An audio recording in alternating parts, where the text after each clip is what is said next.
Hey, how you doing there? Henry Olsen here from Super Simple Guitar, and welcome to another 5-Minute Friday.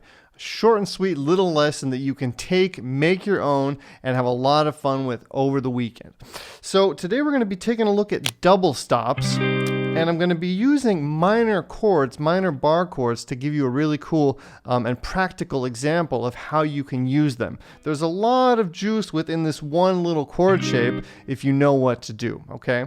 And there's also going to be a tab included showing this little solo that I'm going to be showing you at the end of this video, okay? So if you want to get that tab, it's linked in the bottom, and my free picture chord book is also included, okay? So check that out at the end of this video.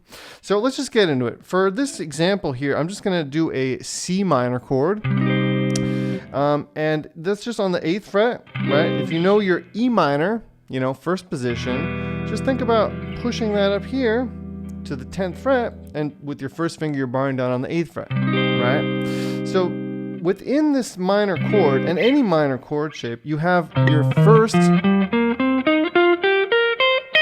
minor pentatonic box. You can always implement that anytime you're on this chord, right? Which is going to give you a ton of possibilities when you want to add little licks into songs that you're already playing, right? So we're just taking C minor for this example, and what you can do now is just instead of playing this whole huge chord, you can just take groups of 2 notes, right? And accent them, right?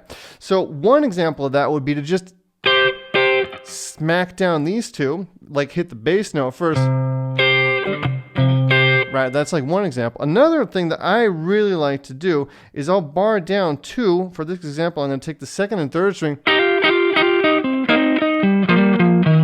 So I started with barring down the 2nd and 3rd string, hammering on the 3rd, keeping that 2nd string ringing. You could release, or you could just go to the next set. So you could go, or you could just go, right? Depending on the song, depending on the rhythmical thing that you're trying to do. So those are just a couple examples. Another cool thing you could do would be a hammer on pull-up, and then go to the next note, and then repeat that on the next string set. Right? Right? Another cool thing you could do would be slide from these 2 into these 2. Again, those notes in the pentatonic are going to work, right?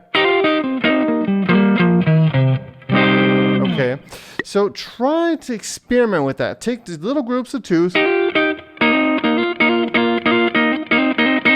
hammer on, pull off, you know, try to do different things with them, and it's going to be a really, really fun thing to do. So now let me just give you a quick little example.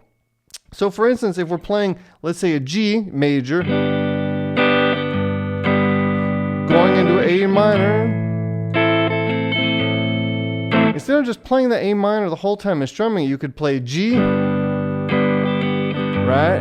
When it goes to the A minor, see that? So I did that little thing there, right? And of course, there's all kinds of different possibilities. You could go, so that was, right? So you're going to have to improvise with that and play with it. But what I want you to just know is that you have these possibilities here at your fingertip, okay, with these cool double stops. So now, as I promised, I'm going to have a little mini solo tabbed out. You can go download that and you can listen to it right now when I'm done talking, okay? So check out that tab. Take these little double stops and really try to play with them, make them your own, and have fun with them. Try to implement them into songs you're already playing. Again, anytime you're playing a minor bar chord, all those notes from that first minor pentatonic shape are going to work. Anytime you're playing a minor chord, just try to do that, right? And see what happens. It's a lot of fun. All right, take it easy. Have a great day. Have a great weekend. And I'll see you in the next 5-Minute Friday. Take it easy. Bye-bye.